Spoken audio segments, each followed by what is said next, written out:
बेनकाब कर दिया, तो मकसद था बताना।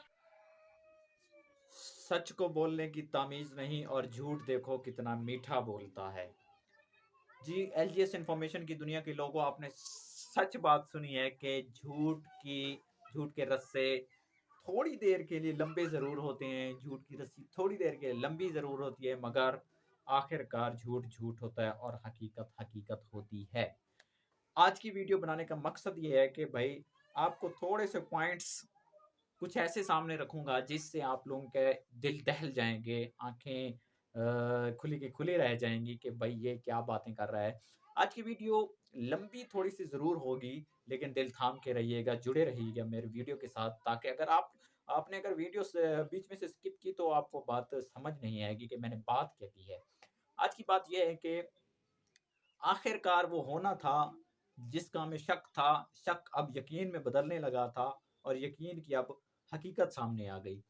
हुआ ये कि जो मनाजरा था अ, हक खतीब और इकरारुल हसन के दरमियान, वो मनाजरा इकरारुल हसन साहब जीत चुके हैं। इकरारुल हसन साहब ने वहां जाकर दिखाया, अपना वादा वफा करके दिखाया। वहां पर जैसे गए उनकी जुबानी हम आपको बता रहे हैं, बिल्कुल उन्हीं की जुबानी बता रहे हैं कि भाई इकरारुल हसन ने ये इनकशाफात किए है कि पीर हक खतीब साहब बिल्कुल झूठे मकार फरेब ढोंगी बाबा हैं, एक झूठे आमिल हैं। खत्म नबूवत की आड़ में वो लोगों को लूट रहे हैं, उन पर उनसे जितना मतलब कि हो सकता है उस तरह से लूट रहे हैं।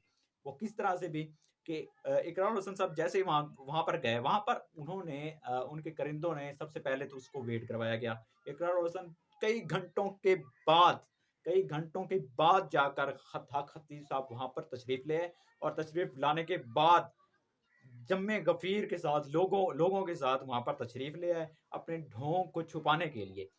अब ढोंग भले छुप सकता है। इकरार रोशन साहब ने वहां पर उसका वेट किया, वेट करने के बाद जैसे ही आए दूसरे खतीब साहब, तो उनसे बात करने की कोशिश की। तो पहले बात नहीं करने दी गई, लेकिन जब से बात हुई, क्योंकि ये भी कोई आम सहाफ़ी नहीं, कोई एंकर पर्सन नहीं है, फील्ड वर्कर है, पाकिस्तान का माय नाज एक एंकर पर्सन है सैयद इकरारुल हसन साहब। हम आपकी इज़्ज़त को सलाम करते हैं, आपने वादा वफ़ा की, अपनी जान हथेली पर रख कर वहाँ पर गए, उनके बीच गए और वहाँ पर जाकर ये सब उनको बेनकाब किया बाबा हक खतीब साहब को। अब हुआ क्या?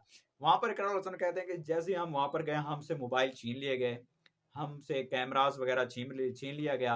हमारे कुछ, क्योंकि हम पूरी तैयारी के साथ गए थे, जिसकी वजह से हम जाकर कुछ ना कुछ वीडियोस बना पाए हैं, ठीक है। तो अगर हमारे पास लाइव प्रोग्राम करते तो हम आप पूरी दुनिया को दिखाते कि ये बाबा कितने ढोंगी हैं, कितने ये ऐसे समझ लें कि सबसे ज्यादा इस बाबे ने लूटा है इस नादान अवाम को, इस जो हमारी कौम है, ये जो हमारी मिल्लत इस्लामिया है, ये खत्म नबूवत के नाम पर, उसकी आड़ पर, उनकी ये खत्म नबूवत की आड़ में ये छुप कर एक मतलब के बला बैठी हुई है, लूटने पर तुली हुई है। दिन रात बेवकूफ बनाया जा रहा है अवाम को, ये इकरारुल हसन साहब कह रहे हैं। अब इकरारुल हसन साहब ने इंकशाफ किया कि मैंने वहां पर कुछ चंद सवालात किए कि हमें बताओ कि भाई आप जो जो मंत्र पढ़ते हैं, शुफ शुफ करके जो मंत्र पढ़ते हैं, ऐसे ऐसे करके, और वहां से डायरेक्टली आप जल्दी से ना निकाल लेते हैं जो भी बीमारी होती है मरीज से, या जो भी वहां पर लाचार लोग आते हैं वहां से उनको ठीक कर देते हैं। आप वो मंत्र हमें बताने, आप पढ़ते क्या हैं, आप कौन सी कुरानी आयात पढ़ते हैं, क्योंकि जो हक और नूर और सच की बातें करता है वो कुरान से ही करता है, कुरानी आयात से ही लोगों को ठीक करता है। अगर आपके पास कोई अता है तो हमें बताइए, हमें सुनाएं, हम लाइव, आप लाइव करके दिखाएं हमारे हमारे हमारे व्यूअर्स के सामने, इतने लोग खड़े हैं, उन पर करके दिखाइए। तो फिर बाबा टाल मटोल से काम ले लेगा कि मेरे पास भी कुछ नहीं है, वो ऐसे करने लगा, वैसे करने लगा, इधर की बातें उधर की बातें, हमने ये करके दिखाया, हमने वो करके दिखाया, आपको यकीन नहीं होता। तो फिर इकरार हुसैन साहब ने कहा कि यार आप, हमें नहीं है यकीन तो हम आपके पास हैं, ऐसे ऐसे थोड़ी कौन किसी के पास आ जाता है, आप हमें लाइव करके दिखाइए। तो लाइव करने के लिए उसने क्या किया कि उसने पहले से एक औरत को बुलाया, उसी बच्ची को बुलाया, 15 से 20 मिनट उसको तकलीफ दी। अब तकलीफ दी या ड्रामा था ये, इकरार हुसैन ने कहा कि हमने अपनी आंखों से देखा। एक बार उसने लोहे की चेन वहां से बरामद की, उस बच्ची की आंख से एक बार लोहे की चेन बरामद की। जैसे उसने की तो सब लोग जो वहाँ पर खड़े थे बाबा की तरफ से वो उन्होंने नारे नारे लगाना शुरू कर दिए, इश्तियाल फैलाना शुरू कर दिया। तो फिर इकरारुल हसन साहब ने कहा कि हमने वहाँ पर सवाल किया कि आपने ठीक है निकाल दी, एक बार और निकाल के दिखाओ। इसी बच्ची के थ्रू एक बार और निकाल के दिखाओ। अगर नहीं, तो फिर हमारे पास जो साहिल आए हैं, हम साहिल को लेकर आए हैं, जितने भी साहिल हैं हमारे साथ, इनमें से एक से निकाल के दिखाओ। तो इस पर बाबे की बोलती बंद हो गई। बाबे का प्रोग्राम तो बढ़ गया। तो फिर बाबा कभी इधर मुँह करता, कभी उधर मुँह करता। तो इसके बाद फिर इकरार हुसैन ने कहा कि भई ये ढोंग क्यों रचा रहे हो? आप हमें बताएँ हैं कि आपके पास क्या ऐसा मंतर है कि कहाँ से आपने ये कोई दम है जो उसको लाइव करके दिखाएँ हमारे पास और करके दिखाएँ और व्यूअर्स को दिखाएँ कि ये भी मैं दम करता हूँ, इस तरीके से मुझ पर अल्लाह की करामात होती हैं। अगर नहीं है तो फिर आप मानें सर तस्लीम ख़ुम करें ताकि हम जो है आपका ये पर्दाफ़ाश करें और बेनकाब कर दें आपको।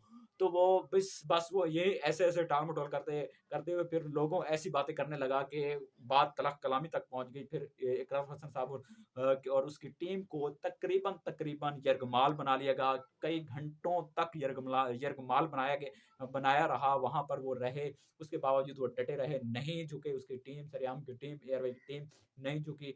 क्यों? क्योंकि उनके पास उनके साथ ऑफ़िशियली जो हैं एसपी साहब वहाँ के मुतल्लिका एसपी साहब और वहाँ के डीपीओ साहब जो हैं रावलपिंडी के डीपीओ साहब हैं, उनकी तरफ से पुलिस का अवेल कराई गई थी कि भई मामला ज़्यादा गड़बड़ तक ना पहुँच सके कि एक सहाफ़ी है उसका हक बनता है, एक एंकर पर्सन है उसका हक बनता है और तनकीद करना उसका हक है, सच्चाई जानना उसका हक है। वो जाए और सच्चाई को जाने और लोगों को दिखाए, ये उसका हक है, ये उसकी ड्यूटी है। क्योंकि हम वो मिल्लत को एक दिखाना चाहता कि था कि भई ये बाबा झूठे हैं, इसमें कोई ऐसी करामात नहीं है, ये बिल्कुल ढोंगी हैं। तो उसने कई तरह के हरबे इस्तेमाल किए कि भई मैं सच्चा साबित हो जाऊँ बाबे ने, लेकिन इकरारुल हसन ने उसकी एक नहीं चलने दी। इकरारुल हसन ने आखिरकार जीत की बाज़ी अपने नाम की, ये मुनाज़रा उसने अपने नाम किया।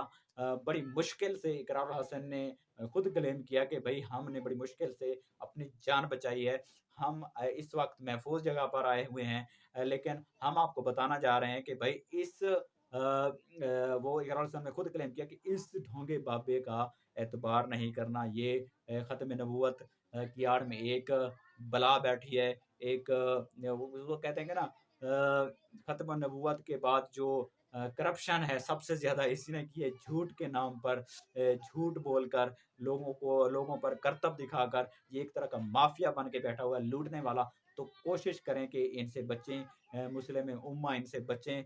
ऐसे बाबों के पास मत जाएँ, ठीक है? अगर इनके पास कुछ वाक़ई में हकीकत है, तो वो हमें दिखाए, लेकिन उनके पास कुछ नहीं था। इस वजह से वो झूठे साबित हुए। तो मकसद सिर्फ़ इस पूरी वीडियो को बयान करने का या इतना इकरारुल हसन साहब को इतना मतलब कि जान की बाज़ी लगाने का मकसद क्या था?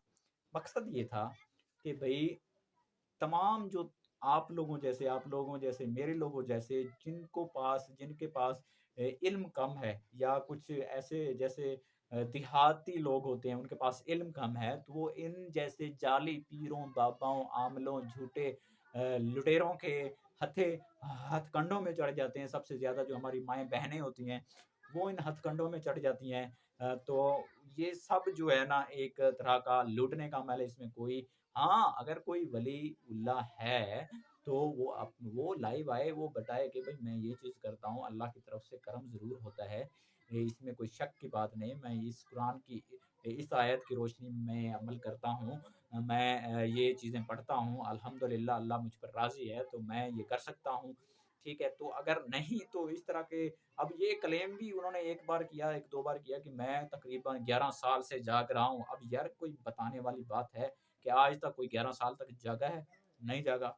सबसे ज़्यादा एक इस दुनिया में तकरीबन अगर मैं अंबिया या उस इस्लाम में जो बात करूँ तो वो तो फिर मुतनाफ़ी हो जाएगी ना आज के इंसान के बराबर। अगर मैं सिर्फ़ बात कर रहा हूँ कि आज की इस दुनिया में थोड़ी-सी मगर एक आदमी ज़ात, ठीक है? वो जागा है तो 11 मिनट 25 सेकंड जागा है जो रिकॉर्ड है। इससे ज़्यादा नहीं कोई जा सका।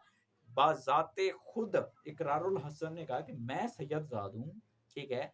मैं सैयदज़ाद हूँ, मैं आपका मुकाबला करने आया हूँ, आप मेरे साथ मुकाबला करें। तो इतने आदमियों की क्या ज़रूरत थी बाबा ख़तीब को कि आप इतने आदमी लेकर आएँ ताकि इश्तियाल फैल जाए और मैं बच सकूँ। इतने आदमियों की आड़ में क्या करने आया बाबा? एक अकेला आता, बैठता, ठीक है भई आएँ लाइव मुनाज़रा चलाएँ, मैं बैठता हूँ, आप भी बैठें, जो जीतेगा, जीतेगा। अगर मैं झूठा हूँ, तो झूठा साबित होऊँगा, अगर मैं सच्चा हूँ, सच्चा साबित होऊँगा, पूरी दुनिया देखेगी। इतने लोगों में एक मेहमान को बुलाकर, एंकर को बुलाकर उसको यरगमाल बनाना, ये कोई अच्छी इंसानियत नहीं है, ठीक है? तो अगर इस पर हम आवाज़ उठाने लग जाएँ तो ये काफ़ी मसाइल पैदा हो जाएँगे महज़्ज़ब के नाम पर वग़ैरह-वग़ैरह। तो बस आज की वीडियो मैंने थोड़ा-सा यही कहा था कि इन अमलों से थोड़ा-सा दूर हटें, अपने ईमान को पुख्ता करें। ठीक है? कि अगर आप खुद ही अपनी तकदीर बदलने पे चल उठो तो कोई आपको रोक नहीं सकता, ठीक है? अगर आपका ईमान कमज़ोर है तो आप भी इन जाली आमिल लोगों के पास चले जाओगे जो हमारे माशरे में बहुत से बैठे हुए हैं, ठीक है? हालाँकि उनको अपना कुछ नहीं आता, ना वो नमाज़ पढ़ते, ना वो देनी, ना लेनी, उनसे दीन से कोई गर्ज़ नहीं, बस लूटने के तरीके आते हों कि बस किस तरीके से किसी का एक पर चल जाता है। होनी खुदा की तरफ से होती है, लेकिन एकदम चल गया तो बस भई उनकी ज़िंदगी बन गई। तो कोशिश कीजिएगा अपने ईमान को मज़बूत रखिए और अपने इन माशरे के इन गंदगी को सफाई गंदगी से थोड़ा-सा दूर रहें। ये गंदगी गंदगी में रहकर ख़त्म हो जाएगी। ठीक है? तो आखिर में यही कहूँगा कि इकरार हसन साहब और उसकी टीम को सलाम कि उसने एक और जाली आमिल बाबा की ज़िंदगी को और उसकी पूरा मतलब ये जो सोसाइटी में उसने फैलाया हुआ था कि वो वलीउल्लाह है, उसको बेनकाब किया है। हम आपको सलाम करते हैं। इसी वीडियो के साथ अल्लाह हाफ़िज़। मिलते हैं नेक्स्ट वीडियो में किसी और मौज़ू के साथ। तब तक के लिए अल्लाह हाफ़िज़।